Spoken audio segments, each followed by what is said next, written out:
வரணும். So every aspect of bhakti is so nectarian, then why Vyasa is not happy? Because he wrote the real solution of Vedas, the answer for Vedas. அந்த வேதத்தின் உரையை எழுதினதுக்கு அப்புறம் ஏன் அவருக்கு திருப்தி அடையல? He was waiting and meditating, and his spiritual master Narada appeared. அவருடைய ஆன்மீக குரு நாரதர் வந்தார். அவர் எடுத்து படித்தார் அந்த உத்தர மீமாம்சத்தை. என்ன ஏன் அப்படின்னு கண்டுபிடிக்கிறதுக்காக அவர் படித்தார். Narada studied Uttara Mimamsa, and Vyasa very beautifully propounded. He is ultimate, he is the supreme, he is Achintya, he is Advaita, he is old, he is this, அழகாக இறைவனை பற்றி விளக்கி இருந்தார். அவர் புனிதமானவர், அவர் தூய்மையானவர், அவர் தொன்மையானவர், அவர் முழுமுதற் கடவுள், அவர் சக்தி படைத்தவர், அவருக்கு குறைவே கிடையாது.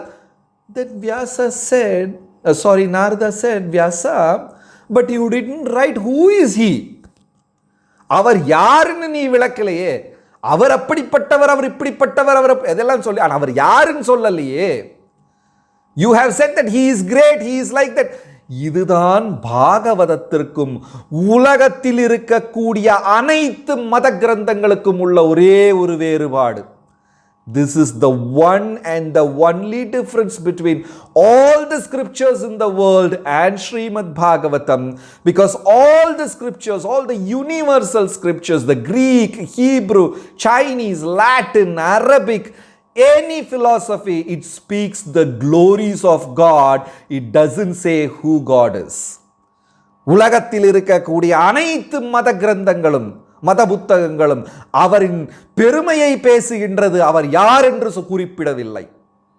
Even in Quran, in Bible, God is great, God is supreme father, God is ultimate, God is effulgent, God is loving, இதெல்லாம் சொல்றாங்க. God is this, God is, but who is he? அதை சொல்ல விட்டுட்டாங்க. And Narada said to Vyasa, you have not explained. So Prabhupada says, I forgot the number of shloka. Prabhupada says, as Canto 3, chapter 19, shloka number 34, where Vyasa writes, Shukadev Goswami says to Parikshit, Srimad Bhagavatam is nothing but pastimes of Lord Krishna. அந்த பதிலை ஸ்ரீமத் பாகவதம் 3வது ஸ்கந்தம் 19வது அத்தியாயம் 34வது ஸ்லோகத்தில் விவரிக்கிறார்கள். வியாசரும் சுகதேவரும் விவரிக்கிறார்கள். பாகவதம் என்றால் வேற ஒன்றுமே கிடையாது, கிருஷ்ணரின் லீலைகள் மட்டுமே. It is simply the glories of lord Krishna, nothing else. அதுவரை கடவுளின் பெருமைகளை மட்டுமே பேசிக்கொண்டிருந்த வியாசர் அந்த கடவுள் யார் என்று குறிப்பிடத் தொடங்கினார். Till that point he was speaking the glories of the Supreme Lord. Then he started writing about the Supreme Lord. தென்னிந்தியாவில்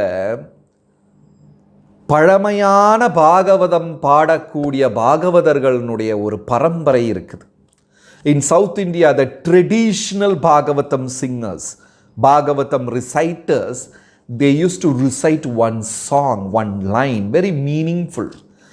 இவர்கள் ஒரு பரம்பரை அப்படின்னா இவர்கள் ஒரு என்ன சொல்றது ஆச்சாரமாக செய்பவர்கள். பாகவதம் எப்படி இந்த ஆண்டாளுடைய பாசுரங்கள்லாம் பாடிக்கிட்டு நடக்கிறாங்க, அந்த மாதிரி பாகவதம் பாடுபவர்களும் உண்டு. And they used to sing this beautiful line. They sing Jaya Jaya Bhagavata Deva Jaya Jaya Bhagavata Jaya Jaya Radha Krishna Swarupa Jaya Jaya Bhagavata Deva Jaya Jaya Bhagavata. This is a big song and this is the first line. அந்த கவிதையினுடைய ஆரம்ப வரி, அதில் பாகவதம் வேறொன்றுமே கிடையாது, ராதா கிருஷ்ணரின் ஸ்வரூபம் அப்படின்னு விளக்குகிறார்கள். இன் a very simple common man's language. ஒரு பாமரனின் வார்த்தைகளில் அப்படி விளக்குகிறார்கள். பாகவதம் என்றால் வேற ஒன்றும் கிடையாது, ராதாராணி ராதாதேவியின் கிருஷ்ணரின் கதைகள் மட்டுமே. Then taking this instruction from sage Narada, Vyasa very sincerely started narrating the beautiful pastimes of Krishna and different avatars, about devotees. The moment he did that personal touch, Vyasa was feeling a great level of ecstasy. பகவானை பற்றியும் பகவத் அவதாரங்களை பற்றியும் பக்தர்களை பற்றியும் வியாசர் விளக்கத் தொடங்கின உடனே அவர் மனதில் அனுபவித்த ஆனந்தம் அப்படி நதி பெருக்கெடுத்து ஓடியது போல.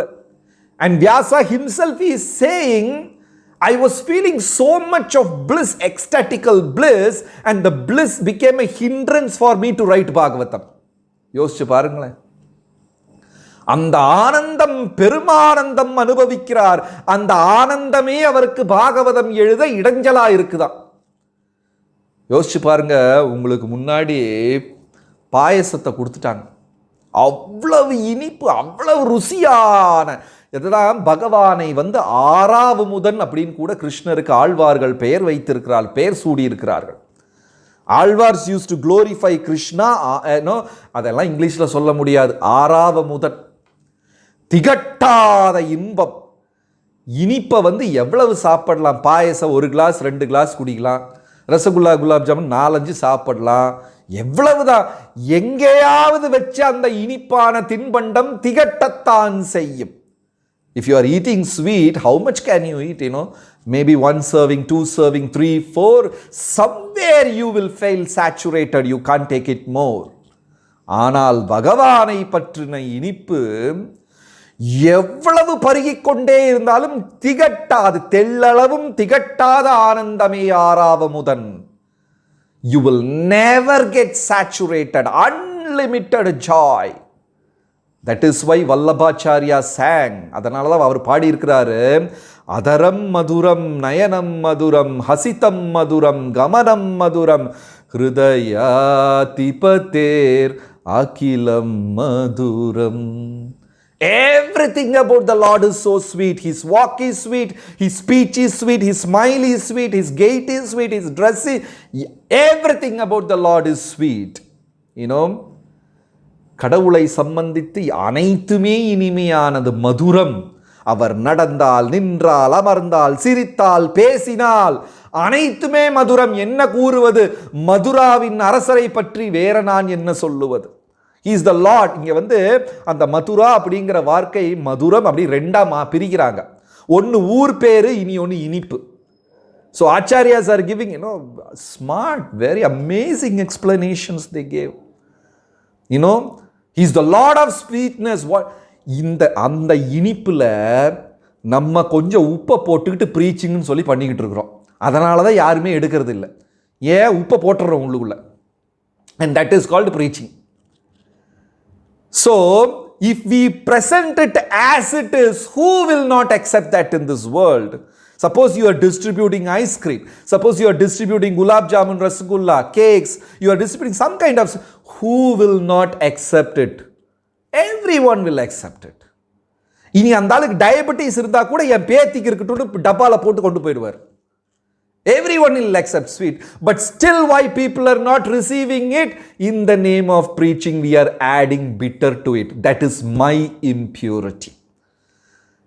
நம்மளுடைய அழுக்கு, நம்மளுடைய மனதில் இருக்கக்கூடிய களங்கத்தை கிருஷ்ணா அப்படிங்கிற இனிப்பில் சேர்த்து மக்களுக்கு விநியோகம் செய்கிறோம். அதனால் அவர்கள் ஏற்றுக்கொள்ள மாட்டார்கள். கண்ணாடி மாதிரி transparent, if we present as it is, everyone in this world will take it up.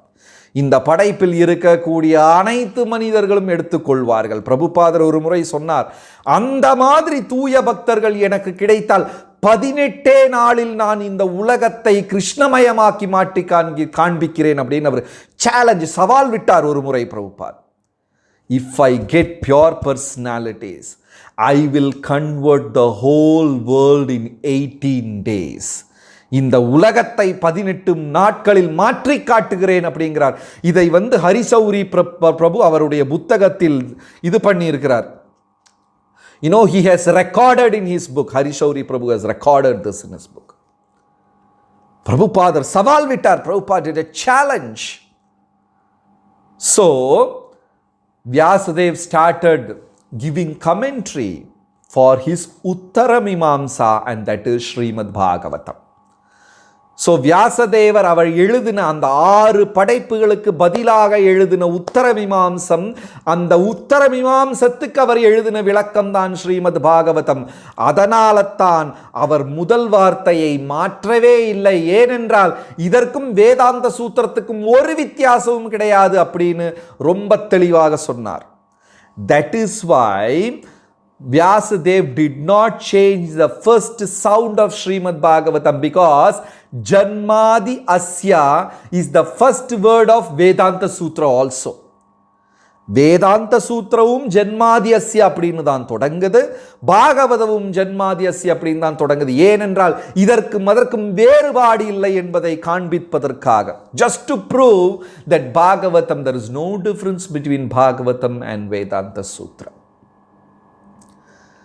And Lord Chaitanya is taking this quotation, Arthoyam Brahma Sutranam Bharatartha Vinirmayah Gayatri Bhashye Rupausau Vedartha Paribramhitaha Puranam Samrupa Sakshat Bhagavatodhitaha. What is Srimad Bhagavatam? It is explanation of Vedanta Sutra. It is nothing but Gayatri Bhashya. It is explanation of Gayatri Mantra. It is oldest and nothing Sakshat Bhagavat Odhitaha. இறைவன் உதித்தார் பாகவதத்தில் அப்படின்னு சொல்லி முடிச்சிடுறார். And Lord Chaitanya quoted the shloka. Mahaprabhu இந்த ஸ்லோகத்தை சொல்கிறார். பாகவதம் வேற ஒன்றும் கிடையாது, இறைவன் பகவான் உதித்த இடம், உதயமான இடம். Krishna simply appeared in Bhagavatam. And Prabhupada is writing, this is essence of Gayatri Mantra. Bhagavatam காயத்ரியினுடைய பாஷ்யம் அப்படின்னு சொல்றாங்க. And not only that, all great personalities have explained and glorified, experienced and enjoyed Bhagavatam. அனைத்து பெருமாச்சாரியர்கள், ஸ்ரீதர சுவாமிகள் முதல் தொடங்கி விஸ்வநாத சக்கரவர்த்தி, டாக்கூர், மத்வாச்சாரிய, ராமானுஜாச்சாரிய, பிரபுபாதர், பக்தி சித்தாந்த சரஸ்வதி டாக்கூர், சுக மகர்ஷி, நாரதர், வியாசர், அனைத்து ரிஷி முனிவர்களும் பாகவதத்தை இது பண்ணியிருக்காங்க, ஸ்துதிச்சிருக்காங்க. They enjoy. They were in bliss experiencing Bhagavatam. பாகவதத்தை அனுபவித்தார்கள் அப்படின்னே சொல்லலாம். ஒரு பெரும் பக்தர், அவர் திருக்கோஷ்டியூர் அல்லது திருக்கொட்டியூர் அப்படிங்கிற ஒரு ஊர். அது இந்த இன்னைக்கு தமிழ்நாட்டில் இருக்கிற திருக்கோஷ்டியூரா அப்படின்னு எனக்கு தெரியாது, சந்தேகம். அது ஏதோ ஒரு கோயில்னு வச்சுக்கோங்களேன், பேர் எனக்கு சரியாக ஞாபகம் வரல. There is a temple. And a Brahmana, every day, alone, nobody is there. Every day he will go and read Bhagavatam, and he used to read Bhagavatam so beautifully. பாகவதத்தை அவ்வளவு இனிமையாக பாடுவார். பாருங்களேன், இந்த கோபிகா கீதத்தை மட்டுமே எடுத்துக்காட்டாக எடுத்துக்கொள்ளுங்கள். Just take Gopika Geetam as an example. What a beautiful, rhyming with all the Sanskrit meters, how beautifully the ragas are explained.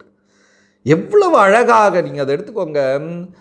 தவ கதாமிருதம் தப்த ஜீவனம் கவிபிரீதிதம் கல்மஷாபஹம்.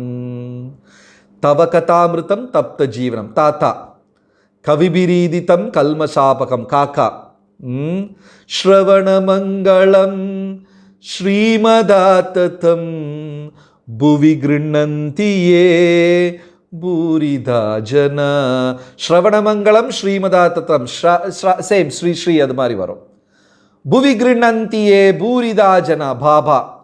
அதே மாதிரி தான் அந்த அனைத்து ஸ்லோகங்களும் வருகிறது. ஒரு ஸ்லோகம் இல்லை, அது ஆரம்பத்திலிருந்து முடிவடைகிற வரை அதே மீட்டர்ல தான் வரும்.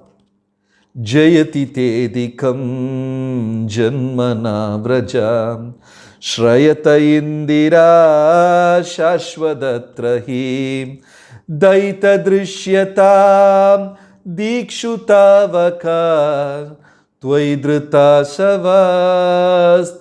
विचिन्वते. எல்லாமே அந்த அவ்வளவு இனிமையா அந்த கோபிகைகள் கிருஷ்ணரை பார்த்து பாடுகிறார்கள், யசோதாவை பார்த்து பாடுகிறார்கள். நகலு கோபிகா நந்தனோ பவான் அகில தேஹினாம் அந்தராத்மத்ருக். யசோதா, கோபி, அவர் உன் மகன் கிடையாது, இந்த அனைத்து படைப்புகளின் பரமாத்மா. So in Gopika Geetam it is so beautifully explained, the meters and everything, it will be rhyming entire one. The whole thing is so mesmerizing, captivating, so beautiful Bhagavatam is. So Acharyas have glorified, they have sung, they used to experience the bliss of Bhagavatam. பாகவதத்தின் ஆனந்தத்தை அனுபவித்தார்கள் அவர்கள் அனைவரும். அப்போ இந்த பக்தர் போய் every day this particular Brahmana, he will go to temple and simply sing the shlokas of Bhagavatam so beautifully, so nectarian. அவ்வளவு இனிமையாக, அவ்வளவு அனுபவித்து, ஆனந்தத்தை அனுபவித்து அவர் பாடுவார். And people also enjoy listening. Many of them may not understand the meaning, but they simply getting enjoyed because internally, unknowingly, they get purified.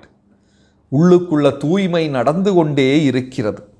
So அப்படி ஒரு முறை they said, please read for us Rukmini Haranam, the chapter where Rukmini is getting kidnapped by Lord Krishna. பகவான் எப்படி ருக்மணியை கடத்தி கொண்டு போனார் அப்படிங்கிற அழகான அந்த ஒரு அத்தியாயத்தை எங்களுக்காக படித்து காண்பிப்பீர்களா அப்படின்னு பக்தர்கள் எல்லாம் மன்றாடி கேட்டுக்கொண்டார்கள். And the Brahmana also agreed, okay. And they were sitting in the temple. It's a Lord Shiva's temple. அது சிவபெருமானின் கோயில். அப்போ தினமும் அங்கே தான் உட்கார்ந்து கொண்டு இவர் Bhagavatam பாடிக்கொண்டிருப்பார். He used to be there and sing Bhagavatam. And devotees gathered and they all wanted to listen this kidnapping of Rukmini, and the Brahmana started singing. அழகாக பாடினார் ருக்மிணி ஹரணம். எவ்வளவு இனிமையான ஒரு அத்தியாயம் அது. எல்லாம் போய் சினிமா பார்க்குறாங்களே இந்த காலத்தில், வேஸ்ட் அது. ராமாயணம் மகாபாரதத்தில் இல்லாத கதையா? கடத்திக்கிட்டு போகிறது, சண்டை போடுறது, இதெல்லாம் பயங்கரமாக விளக்கி இருக்கிறது மகாபாரதத்துலலாம். அதை வச்சு எஃபெக்டோட 1000 சினிமா எடுக்கலாம். இப்போ கூட பாருங்கள், அந்த ராமாயண கதையை தான் சினிமாவாக எடுத்துக்கிட்டு இருக்கான். ஒரு ஹீரோயின் வில்லன் ஹீரோயினை கொண்டு போயிடுவார், ஹீரோ போய் பிடிச்சிட்டு வருவார். இதே கதையை 5000 வருஷமாக எடுத்துக்கிட்டு இருக்கிறான். All from Ramayan only. So dramatic, so nectarian, so ambrosial, with all kinds of emotions. There is no other epics like Ramayana and Mahabharata in this whole creation. அதை விட்டுட்டு பேண்ட் மேலே ஜட்டி போட்ட சூப்பர்மேனு இதையெல்லாம் நம்பிக்கிட்டு இருக்கிறாங்க. These personalities are amazing. They are principled, they are pure, very moving and heart-rending, and it's purifying. So every day in Lord Shiva's temple, this devotee is singing Bhagavatam again and again. Bhagavatam பாடிக்கொண்டே இருக்கிறார். ருக்மிணி தேவியை கடத்தி கொண்டு போன அந்த ஒரு அத்தியாயம். Then it goes on, going on for hours and hours. And devotees were like stuck to that Leela, and they were, some of them crying, they were experiencing goosebumps. சிலவர்களுக்கு ரோமாஞ்சம் வருது, கண்ணிலிருந்து தண்ணீர் வருகிறது, ஆனந்தத்தை அனுபவிக்கிறார்கள். Then they will say, okay, we will continue tomorrow. நாளைக்கும் தொடரலாம் அப்படின்னு அந்த பாகவதத்தை அடைத்து வைத்து விட்டு போகிறார்கள். And next day when the Brahmana comes and then he opens the book Bhagavatam, the bookmark is in the same page where he began the previous day. எங்க தொடங்கினாரோ அதே இடத்துல அந்த bookmark இருக்குது. He was wondering, I finished this portion. இந்த பகுதியை நான் விளக்கிட்டனே, நாங்கள் பாடி முடிச்சாச்சே, அப்புறம் ஏன் இங்கேயே இருக்குது? சரி, ஏதோ தவறு. Then the second day he is repeating the same Rukmini Haranam, the kidnapping of Rukmini. அடுத்த நாளும் அதைவே பாடிக்கொண்டு இருந்தார். பக்தர்களும் அப்படியே மெய் மறந்து கேட்டு கொண்டு இருந்தார்கள். அப்புறம் சரி அப்படின்னு சொல்லி புக் மார்க்கை திருப்பி எடுத்து வச்சு மூடிட்டு புத்தகத்தை அடைத்து விட்டு போய்விட்டார். He closed the book, kept in the place where he finished off. And he came on the third day, he found again the bookmark is in the original place. மூன்றாவது நாள் வந்த மறுபடியும் அது வந்து பழைய இடத்துலயே இருக்குது. என்னடா இது, இதைத்தான் முடிஞ்சதே, சரி யாருக்கோ இஷ்டம் போல இருக்கு. Again he sang the same thing and devotees enjoyed. This is the secret of Bhagavatam. You read the portion again and again and again and again. It is as new as the sun. Every time you approach, you will get newer and newer realization. You will never feel that's an old one. இது பாகவதத்தின் ஒரு தனி சிறப்பு. எவ்வளவு முறை படித்ததையே படித்தாலும், ஆராய்ச்சி செய்ததையே ஆராய்ச்சி செய்தாலும் புதிய புதிய அர்த்தங்கள் புலப்படும். நமக்கு அதில் மடுப்பு, அதில் ஒரு இதே தோன்றாது. But you take many material topics, how many time you will watch a same movie, how many time you will read a same novel. ஒரே சினிமாவை, ஒரே கதையை எத்தனை முறைதான் படிக்க முடியும்? அலுத்து போய்விடும். பாகவதம் படிக்க படிக்க புதுமை உண்டாகிறது, அலுப்பே இருக்காது. You will never get reading Bhagavatam. And the Brahmana is continuing, third day, fourth day, fifth day, and he was wondering what is happening to my bookmark. தினமும் அதே ருக்மிணியை கடத்தி கொண்டு போற அத்தியாயத்தை பாடிக்கொண்டே இருக்கிறார். அவருக்கு சந்தேகமாக இருக்குது, என்னதான் நடக்குது அப்படின்னு. ஒரு நாளைக்கு கதை முடிந்தது. பாகவதத்தை எடுத்து வைத்து கொண்டு அவர் வீட்டுக்கு போய்விட்டார். One day, as usual, as a regular day, he finished his Bhagavatam, he closed the book and he left for his home. And suddenly he remembered he has forgotten his Angavastra inside the temple. தன்னுடைய உத்தரியத்தை, தன்னுடைய மேல் துண்டை, அங்கவஸ்திரத்தை கோயிலிலேயே மறந்து விட்டேனே அப்படின்னு அவர் நினைவு கூர்ந்து திரும்பி கோயிலுக்கு ஓடி வருகிறார். He came back to the temple and he heard a roaring laugh and screaming laugh and people were making strange noises, இது பெரிய கொண்டாட்டம், கோலாகலம், திருவிழா நடக்கிறது மாதிரி கோயிலுக்குள்ள இருந்த சத்தம். அது சாதாரண சிரிப்பு கிடையாது, அட்டகாசத்தின் சிரிப்பு. இந்த அரக்கர்கள்லாம் சிரிப்பாங்கல்ல, அந்த மாதிரி அட்டகாசத்தோடு சிரிப்பு, சிரிக்கிறதும் சத்தமும். என்னமோ உள்ள பெரிய யுத்தம் நடக்குதுமா என்ன. And he was shocked, he was taken aback. Then this Brahmana peeped through the window. What's going on? கதவின் துளையில பார்க்கிறார் என்ன நடக்குதுன்னு. அங்க சிவபெருமான் வியாசாசனத்தில் உட்கார்ந்து, பார்வதி அம்மையார் முன்னாடி உட்கார்ந்து, பூதகணங்கள், நந்தி, பிருகதி, இவங்கெல்லாம் பூதங்கள், சிவபூதங்கள்லாம் முன்னாடி, விநாயகர், சுப்பிரமணியன், இவங்கெல்லாம் முருகர், இவங்கெல்லாம் உட்கார்ந்து ருக்மிணியை கடத்தின அத்தியாயம் சிவபெருமான் விளக்கிட்டு இருக்கிறாங்க. அவங்கெல்லாம் கேட்குறாங்க. அந்த கேட்டு அந்த சிவபூதங்கள் சிரிக்குதான். அதுதான் இவ்வளோ பெரிய சத்தம். Lord Shiva is explaining Bhagavatam and Parvati is listening. And Ganesha, Subramanya, all the ghost goblins, they are laughing how Krishna kidnapped Rukmini. Rukminiயை எப்படி பகவான் கடத்தி கொண்டு போனார்னு கேட்டுக்கிட்ட அந்த பூதமெல்லாம் சிரிக்குதான். பூமியே குலுங்குற மாதிரி சிரிக்கிறாங்க. They were enjoying the nectar of Bhagavatam.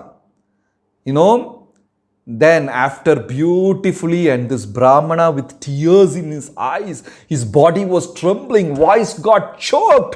Lord Shiva is reading the same chapter what he read. He was feeling ecstasy. ஆனந்தத்தை அனுபவித்த அந்த பிராமணர் கண்கள் நிறைந்து அப்படியே ஆனந்தத்தினால, நான் படித்த அத்தியாயத்தை சிவபெருமான் படிக்கிறாரே அப்படின்னு பிராமணர் கேட்டுக்கொண்டு இருக்கிறார். And beautiful narration, the Brahmana enjoyed listening to the explanation of Lord Shiva. சிவபெருமானின் விளக்கத்தை கேட்டார் பாகவதத்தை பற்றி. He has never experienced anything in his life like that. வாழ்க்கையில் அனுபவிக்காத பேரானந்தம் அது. After hearing, Parvati said, "Oh my Lord, you were explaining so beautifully, profound, crystal clear, nectarian explanations. But the Brahmana was better." Parvati அம்மையார் சிவபெருமானுக்கு சொல்றாங்க, அவ்வளவு இனிமையா, அவ்வளவு ஆழமாக, தத்ரூபமாக, உணர்ச்சி பூர்வமாக நீங்க விளக்குனீங்க, இருந்தாலும் பிராமணரின் விளக்கம்தான் சிறந்தது அப்படிங்கிறார். And Lord Shiva is smiling, laughing and saying, that is what I am trying to learn from him every day. That is why I change the bookmark every day, but I am not able to get it. Sivaperuman Parvati அம்மையார்கிட்ட சொல்றாங்க, அது correct தான், சரிதான், அதனால தான் நான் அதை திரும்ப திரும்ப கேட்பதற்காக இந்த புக் மார்க்கை நான் தான் மாற்றி வைக்கிறேன். ஆனால் என்னால் அவரை மாதிரி முடியலையே, ஆனந்தத்தை அனுபவிக்க முடியல அப்படின்னு சிவபெருமானின் ஏக்கத்தை தெரிவிக்கிறார். பிராமணர் மெய் சிலிர்த்து கண்கள் குளமாகி உடல் நடுங்கி அப்படியே சிவபெருமானை பிரார்த்தனை செய்து கொண்டு அங்கிருந்து இடம் விட்டார். Brahmana experienced the greatest bliss. This is the glory of Bhagavatam. There is no doubt in it. I will explain a small incident from Chaitanya Charitamrita and we will wind up the session today. So, in Chaitanya Charitamrita, in Antya Leela, this chapter is beautifully explained. Chaitanya சரிதாமிரதத்தில் அந்திய லீலையில் இது அழகாக சொல்லப்பட்டிருக்கிறது. The great personality who became Vallabhacharya was an Acharya of Nimbarka Sampradaya. He met Lord Chaitanya. At that time his name was Vallabha Bhatta. இந்த பெரும் ஆச்சாரியர், நிம்பர்க்க சம்பிரதாயத்தின் ஆச்சாரியரான வல்லபாச்சாரியர், அவர் வல்லபாச்சாரியர் ஆவதற்கு முன்பாக வல்லப பட்டா என்ற பெயரில் அறியப்பட்டார். அவர் ஒரு முறை பிரயாக், அலகாபாத், இன்றைய Allahabad. So once upon a time Vallabha Bhatta met Lord Chaitanya in Prayag and he was a wonderful devotee. அருமையான பக்தர் அவர், பெரும் பண்டிதரும் கூட, very very scholarly devotee.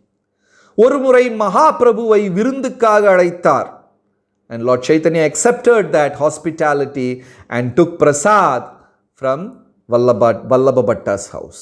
That is a small association and very very very short time they associated with each other. அந்த குறைந்த நேரத்தில் இருக்கக்கூடிய பரிச்சயம் மட்டும்தான் அவர்களுக்கு உண்டு.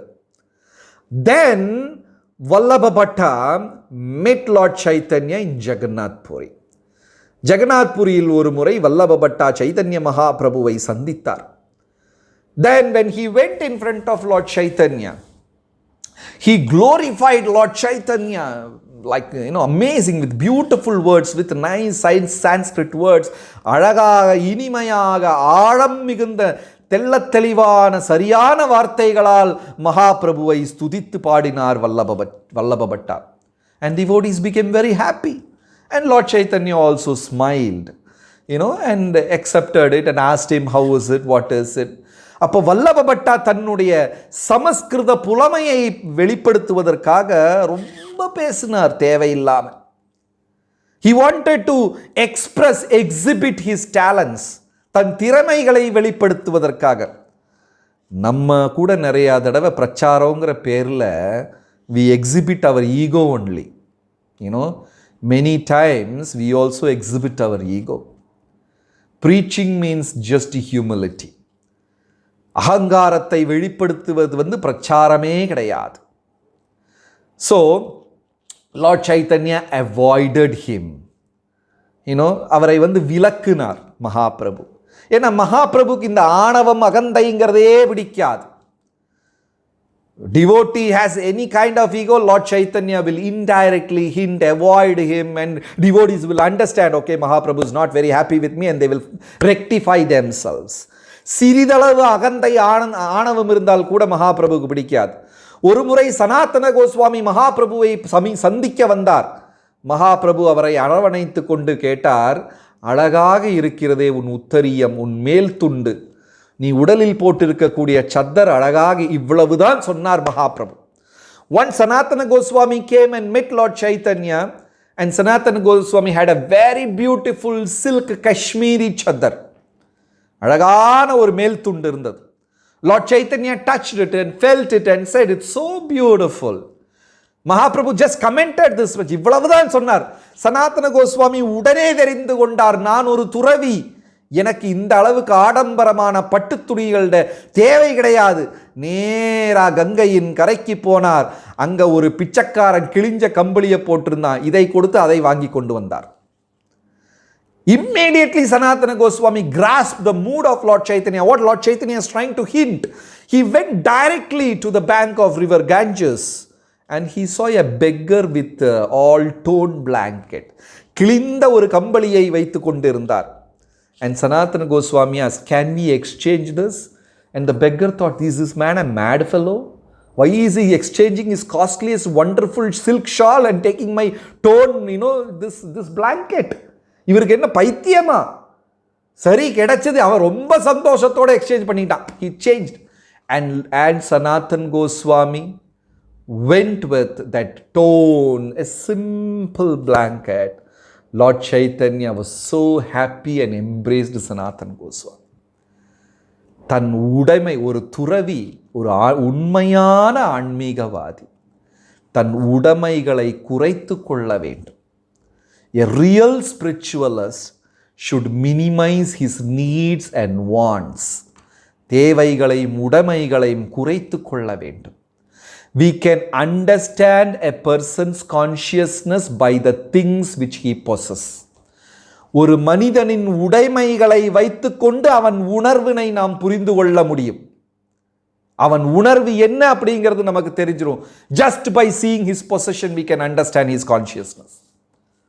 So Lord Chaitanya and embraced Sanatan Goswami when he came back with the blanket. அந்த கம்பளியோட திரும்பி வந்தபோது மகாபிரபுக்கு பேரானந்தம். So Lord Chaitanya likes simplicity and that is an ornament of a devotee. ஒரு பக்தன் எளிமையாக இருக்க வேண்டும். அந்த எளிமைதான் பக்தனின் நகைகள், அலங்காரம், சாது பூஷணம். Humility is sadhu's ornament. அதுதான் அழகானது. மகாபிரபு சந்தன எண்ணெயை உபயோகம் செய்ய மாட்டார், இனிப்பை அதிகம் உபயோகம் செய்ய மாட்டார், 2 துணிமணிகளுக்கு மேல ஒன்றும் கிடையாது. அவர் வாழ்ந்து காண்பித்தார். 16,108 மாளிகையில் வாழ்ந்த அந்த பெரும் கடவுள் துறவியாக வாழ்ந்து காண்பித்தார். The Lord who lived in 16,108 palaces lived as a mendicant as Mahaprabhu. அந்த அரண்மனைகள் தங்கத்தினால், வைரத்தினால், ஸ்படிகத்தினால் செய்யப்பட்டது. Those palaces were built by crystals, golds, diamonds, sapphire, emerald, ruby, coral. So simply Lord Chaitanya lived. And somehow Lord Chaitanya felt this Vallabhacharya is just exhibiting his talents. He is not really glorifying Krishna. கடவுளை பெருமைப்படுத்துவதில்லை, கடவுளின் புகழ் பாடுவதில்லை, தன்னுடைய திறமைகளை புகழ் பாடிக்கொண்டிருக்கிறார். So Mahaprabhu was little bit avoiding. Because Mahaprabhu avoided, everybody started avoiding, Sri Vallabha Bhatta. Mahaprabhu விலக்குதுனால பக்தர்கள் அனைவரும் விலக்க ஆரம்பித்தார்கள். Then Vallabha Bhatta is wondering, Lord Chaitanya showed so much love for me in Prayag. When I came to Puri, why is he avoiding me? அலகாபாதத்தில் பெரும் அன்பு செலுத்தினவர் இங்கே வந்தோடனே என்னையே விலக்குகிறார். அவருக்கு சந்தேகமாக இருந்தது. Then he approached Gadadhar. Gadadhar பண்டிதரை சமீபித்தார். And Gadadhar Pandit also started avoiding, but he was such a wonderful personality. He didn't want to hurt him. Gadadhar Panditum விலக்க முயற்சி செய்தார். இருந்தாலும் அவ்வளவு இனிமையான பக்தர், இனி ஒருத்தர் மனம் புண்படுவது அவருக்கு இஷ்டமில்லை. So he will patiently sit and listen to all the explanation of Vallabha Bhatta. Vallabha Bhatta will forcefully explain things. Vallabha Bhatta என்ன செய்வார்னா ரொம்ப வலுக்கட்டாயமாக பேசிக்கொண்டே இருப்பார். சில பக்தர்கள் நம்ம போனா கூட விட மாட்டாங்க, கையை பிடிச்சிக்கிட்டே பேசிக்கிட்டு இருப்பாங்க. அந்த பக்கம் திரும்பினா மூஞ்சியை பிடிச்சி திருப்பிட்டெல்லாம் பேசுவாங்க. They will hold you, they will arrest you and they will exhibit their talent. And Vallabha Bhatta was doing this. So Gadadhar patiently listened. பொறுமையாக கேட்டுக்கொண்டு இருக்கிறார். இப்போ நீங்கள்லாம் நான் சொல்கிறத கேட்குற மாதிரி, பசிக்குது, டைம் ஆகிடுச்சு, 9:30 ஆகிடுச்சு, இருந்தாலும் போகாமல் உட்காந்துருக்கீங்க பாருங்க, பாவம் வலுக்கட்டாயமாக உட்காந்துருக்கிறீங்க. So they were all listening to Vallabha Bhatta like this. Gadadhar Pandit. Because Gadadhar Pandit was associating with Vallabha Bhatta, certain devotees started showing anger towards Gadadhar also. அவர் வல்லப பட்டா கூட சேர்வதனால் மகாபிரபுவின் சீடர்களில் சிலர் என்ன இவர் வல்லப பட்டா கூட சுத்திக்கிட்டு இருக்காரு அப்படின்னு சொல்லி அவரையும் விலக்க ஆரம்பித்தார்கள். ஒரு முறை வல்லப பட்டா நேரடியாக மகாபிரபுவை சந்தித்து சொன்னார், ஸ்ரீதர சுவாமிகளை விட அழகாக நான் விளக்கம் எழுதியிருக்கிறேன். அவர் விளக்கத்தை தவறென்று நிரூபித்து நான் சரியான விளக்கத்தை எழுதியிருக்கிறேன் அப்படின்னார். Vallabha went and told Lord Chaitanya, my explanations have defeated Sridhara's explanation. I have brought up more truths. The moment he said Mahaprabhu's rage, we became furious. அதுவரை பொறுமையாக இருந்த மகாபிரபு, வல்லபபட்டாவின் ஆணவத்தை பார்த்து கொண்டிருந்த மகாபிரபு அந்த நிமிடம் கோபத்தினால் எரிமலையாக வெடித்தார். He said, Bhagavatam means two. இரண்டு விஷயங்கள் பாகவதம் என்றால். This is a very important lesson spoken by Lord Chaitanya. One is the book Bhagavatam, another is the person Bhagavatam. Bhagavatam என்றால் இரண்டு, ஒன்று புத்தகம், இனி ஒன்று மனிதர். பாகவதால் பாகவதம் புத்தகமும் அந்த புத்தகத்தை வாழ்க்கையில் நடைமுறையாக மாற்றிய மனிதர்கள், தூய்மையான மனிதர்கள். There are two aspects. By insulting one, you will never realize the other. ஒன்றை புண்படுத்தினால், ஒன்றை நிந்தனை செய்தால் இனி ஒன்று உனக்கு புரியவே செய்யாது அப்படின்னார் Mahaprabhu. If you don't respect book Bhagavatam, you will never respect person Bhagavatam. If you never respect person Bhagavatam, you will never understand book Bhagavatam. ஒன்றை நிந்தனை செய்தால் இனி ஒன்றை வந்தனை செய்ய முடியாது அப்படின்னு சொன்னார். Very important. What you hold in your hand, the book is 50%. The person who carries Bhagavatam in his heart is the other 50%. புத்தகம் 50%, அந்த புத்தகத்தை வாழ்க்கையில் நடைமுறையாக மாற்றியவர் தான் பாக்கி 50. இதை ரெண்டையும் மரியாதை செலுத்த தெரிந்து கொள்ள வேண்டும். And Lord Chaitanya started speaking the glories of Sridhara. Sridhara சுவாமிகளின் மகிமையை பாட ஆரம்பித்தார் Mahaprabhu. Then Vallabha felt very bad. He realized his mistake. அவரின் தவறை அவர் உணர்ந்து கொண்டார். அது ஒரு பெரும் கதை. But the lesson is very important. So, Bhagavatam, simply by placing this book in your house, simply by reading even a single line from this book, and in Lord teachings of Lord Chaitanya, Prabhupada is glorifying the benefits you receive by giving this book to another person on auspicious days like Purnima. இந்த பாகவதத்தை வீட்டில் வைத்தாலோ அதன் ஒரு வரி வாசித்தாலோ அந்த சைத்தன்ய மகாபிரபுவின் உபதேசங்கள், teachings of Lord சைத்தன்யங்கிற புத்தகத்தில் பிரபுபாதர் விளக்குகிறார். இந்த புத்தகத்தை ஒரு பூர்ணிமா, ஒரு முழுநிலா நாளத்து பௌர்ணமி தினத்தன்று இனி ஒரு மனிதருக்கு நன்கொடையாக அன்பளிப்பாக கொடுத்தாலும் சரி, பாகவதத்தை நினைத்தாலும் சரி, பாகவதம் என்ற பெயரை கேட்டாலும் சரி, ஒரு மனிதனின் ஆன்மீக வாழ்க்கை தொடங்கி விடுகிறது அப்படிங்கிறார் பிரபுபாதர். You read a line, you read a shloka, you touch the book, you think of the book, you gift the book. Even if you remember the book, the purification starts. Because Bhagavatam, there is no difference between Bhagavatam and Krishna. பகவானுக்கும் பாகவதத்திற்கும் யாதொரு வித்தியாசமும் கிடையாது. நிம்னேகானம் யதா கங்கா தேவானாம் அச்சுதோ ஹரி வைஷ்ணவானாம் யதா சம்போ புராணானாம் இதம் ததா. ஒழுகும் நதிகளில் கங்கைதான் உயர்ந்தது. ஆராதிக்கப்பட வேண்டிய வழிபட வேண்டிய தேவர்களில் ஸ்ரீஹரிதான் உயர்ந்தவர். வைணவர்களில் மகாதேவன் சம்போ சிவபெருமான் தான் உயர்ந்தவர். புராணங்கள், இதிகாசங்கள், வேதங்களில் ஸ்ரீமத் பாகவதம் தான் உயர்ந்தது. So beautifully said, among the devas, Lord Hari is the supreme. Among the rivers, Mother Ganges is the topmost. Among Vaishnavas, Lord Shiva is the supreme. Among all the scriptures, the sun scripture, Srimad Bhagavatam, is the greatest. இனியும் 2-3 வாரங்களில் பத்ர பூர்ணிமா என்ற மகத்தான ஒரு தினம் வருகிறது. Many of us should commit ourselves to Bhagavatam on this holy day. இந்த திருநாளில் பாகவதத்தின் நம் எந்த அளவுக்கு கடமைப்பட்டிருக்கிறோம் என்று தெளிவுபடுத்த ஒரு முக்கியமான நாள் இந்த பத்ர Purnima. If you don't have the habit of reading Bhagavatam regularly, please make it a commitment and start reading Bhagavatam from Bhadra Purnima or before Bhadra Purnima.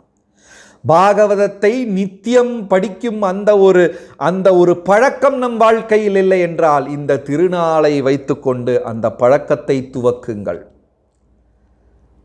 And if you know anybody who doesn't have Bhagavatam in their house, they are living in a dark house filled with poisonous reptiles and snakes. This is also said by Srila Prabhupada. Prabhupada and Lord Chaitanya. Chaitanya Mahaprabhuவும் பிரபுபாதரும் இருவரும் இதை சொல்லி இருக்கிறார்கள். எந்த கிரகத்தில் பாகவதத்தின் ஸ்லோகங்கள், பாகவத பாராயணம், பாகவத விளக்கம் நடப்பதில்லையோ அந்த வீட்டில் கொடும் விஷமுள்ள பாம்பு, பல்லி, தேளுகள் தான் வாழ்கின்றன அப்படிங்கிற கடுமையான வார்த்தையை கூறியிருக்கிறார்கள். Even though this statement is very heavy, it is spoken by Lord Chaitanya and Srila Prabhupada. அந்த இருண்ட வீட்டில் ஒரு விளக்கு தான் Bhagavatam. That's how we started our session. இன்றைய தலைப்பு அதாக இருந்தது. அதனால் பாகவதத்தை படியுங்கள், பாகவதத்தை மற்றவர்களுக்கு அன்பளிப்பாக கொடுங்கள், அந்த பாகவதத்தை விநியோகம் செய்யுங்கள். எப்படி வேண்டுமென்றாலும் பாகவதத்தை சேவை செய்யலாம். பகவானுக்கு பிரியமானவர்களாக மாறிவிடுவோம் நாம் அனைவரும். By worshipping Bhagavatam, by distributing Bhagavatam, by glorifying Bhagavatam, by reading Bhagavatam, even by touching Bhagavatam, Krishna will be very happy with us. Thank you very much. Srimad Bhagavatam ki jai, Srila Prabhupada ki jai. I thank all the wonderful devotees of ISKCON Chennai, His Grace Sumitra Krishna Prabhu, His Grace Ranga Krishna Prabhu, and all the senior devotees, Vaishnavas assembled in this session. Thank you so much for this opportunity. Hare Krishna.